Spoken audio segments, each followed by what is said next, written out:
Ella had always dreamed of a fresh start, far away from the chaos of the city that had suffocated her for so long.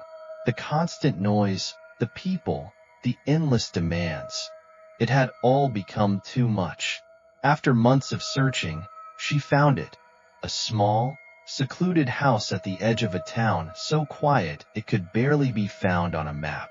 The moment she saw it, she felt something stir inside her, a feeling she couldn't quite explain. The house was old, weathered, with ivy creeping up its stone walls, its windows dark and empty like hollow eyes watching the world pass by. But there was a charm to it, an inviting sense of history, as if it had been waiting for someone like her to step inside. Ella had always believed in second chances. She'd lost so much, her job, her relationships, and needed a place to heal, to rebuild. She had no family left, no real ties to the city. The house was a blank canvas, ready to be filled with new memories. It seemed perfect. As she stood in the doorway, a sense of calm washed over her. The air smelled musty, but there was a strange comfort in it, a sign that the house had been untouched for years. She stepped over the threshold and into the dimly lit hallway, the sound of her footsteps echoing against the creaky wooden floor. The house felt empty, but not abandoned. It was as though the walls themselves were holding their breath, waiting for her to settle in. She couldn't help but feel as though the house had been anticipating her arrival, like a long-lost friend eager to reconnect. It was both welcoming and unsettling, a paradox she couldn't quite place. She shook off the thought, trying to push aside the growing unease gnawing at her. It was just the newness of it all, the unfamiliarity. This was her fresh start, after all. Ella set down her first box and moved to the living room, where sunlight streamed through the dusty windows, casting long, soft shadows across the floor. The furniture was sparse, an old armchair, a wooden table, but it had character. Each piece seemed like it belonged, as if it had been waiting for her to return. As she started unpacking, her gaze drifted to the hallway mirror. The glass was old, the frame tarnished, but still beautiful in a worn, vintage way.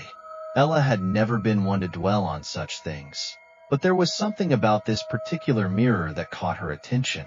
It wasn't the style or the shape. It was the way it hung on the wall, just a little off-center, like it was trying to pull her attention toward it. She stopped what she was doing and walked over to the mirror, her reflection just a blur in the dim light. As she stared at her own face, something caught her eye in the reflection. A fleeting shadow, tall and indistinct, standing behind her. It was there one moment, gone the next. Her heart skipped a beat. She spun around, half expecting to see someone in the hallway. But there was no one. Ella felt a chill crawl up her spine. She wasn't sure if she was just imagining things, the result of being alone in a new place for the first time in a long while. She took a deep breath, tried to calm her racing heart, and brushed the feeling off. It was probably just the light, she thought. Still, she couldn't shake the image of the shadow from her mind. Later that evening, as the sun dipped below the horizon, Ella found herself once again standing in front of the mirror. This time, she felt it, an inexplicable pull. It was like the mirror wasn't just a reflection of her, but something more. She stepped closer, her breath shallow as she watched the glass carefully. And there it was again, the shadow, but clearer now, more distinct. It wasn't just a fleeting blur anymore. It had shape, the outline of a figure, tall and thin, standing behind her with its head lowered. But there was no one in the room. She turned around quickly, her pulse pounding in her throat, but the hallway was empty. Her heart raced as she backed away from the mirror, her legs trembling. Something was wrong. She didn't know why, but the house seemed to be watching her, waiting for something. Ella spent the next few days trying to ignore the feeling of dread that crept into every corner of the house. She unpacked more boxes, tried to make herself feel at home, but the air grew heavier with each passing hour. At night, she could hear faint sounds, creaks in the floorboards, whispers in the walls, the feeling that someone was always just out of sight. Every time she passed the hallway mirror, she couldn't help but glance at it. The shadow was there again, lurking behind her reflection. She could see it more clearly now, tall, gaunt, with empty, dark eyes staring back at her. It didn't move, didn't speak, but its presence was undeniable. Ella tried to convince herself it was nothing, just her imagination playing tricks on her. But then, one night, the shadow stepped forward. Slowly, deliberately. It didn't fade when she turned around. It stayed. In the mirror. It leaned closer, its form shifting like smoke. For the first time, Ella felt real terror. The air around her felt thick, suffocating. Panicked, she ran toward the mirror, grabbing it by the edges and yanking it off the wall. She threw it to the ground, the glass shattering on impact. But even as the pieces lay in a scattered pile, she could feel the presence of the shadow lingering in the room. The whispering started, low and distant at first, but it grew louder. Ella. The voice was faint, almost a breath, but it was unmistakable. It was calling her name.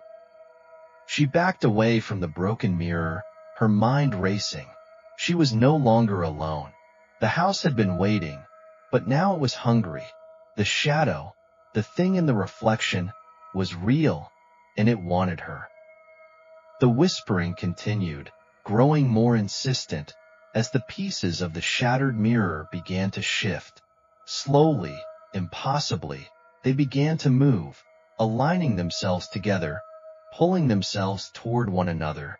The reflection in the shards began to change, warping, forming a figure, tall, dark, and impossibly familiar. And then, in the eerie silence of the house, a soft, cold voice echoed through the room. "You can't escape me, Ella. You belong to me now." Ella turned to run, but the walls seemed to close in, the shadows thickening around her, trapping her inside the house that had once felt so welcoming.